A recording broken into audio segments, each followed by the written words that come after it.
அதை யோசிக்கவே மாட்டேங்கிறாங்க. மத்தியானம் வந்து பேசுங்க. இந்த எச்சமும் வராங்க, அந்த எச்சமும் வராங்க, மத்தியானம் பேசுங்க.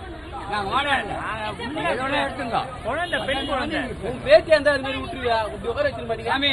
இதுதான் நீ சொல்ற சாமி, இதுதான் நீ சொல்ற.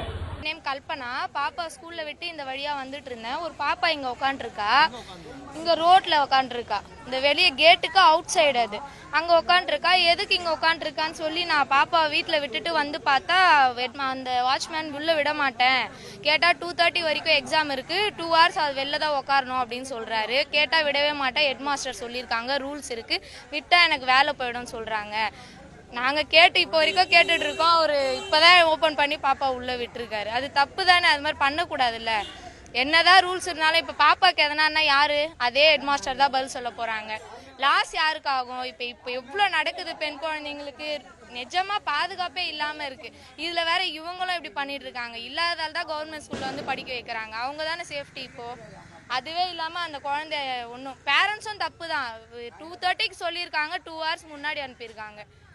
யார் எதை சொல்றதுன்னே தெரியல. நீங்க யாரு கேட்கறதுக்கு? ரோட்ல போறவங்க எல்லாம் வந்து கேட்டுட்டு இருக்கீங்க. நீங்க எதுக்கு அந்த பாப்பாவை யாரு முன்னாடி வர சொன்னா அந்த மாதிரி சொல்லிட்டு இருக்காரு அவரு. என்ன சொல்றது அவர்கிட்ட போயிட்டு?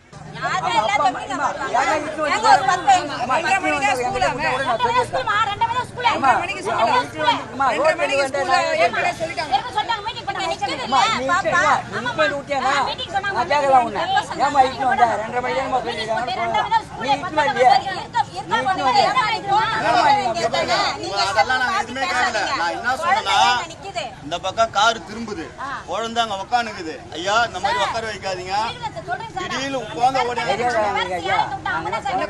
ஆமா, மனிதாபிமானம் பத்தி பேசுமானா பேரண்ட்ஸ பத்தி பேசுகிறா? மனிதாபிமானத்தோட பேசுமானா நம்ம குழந்தை ஓடி வந்துச்சு, ஒரு அடிபட்டுச்சுன்னு சொன்ன என்னன்னு கேட்டா வந்து பேரண்ட்ஸ்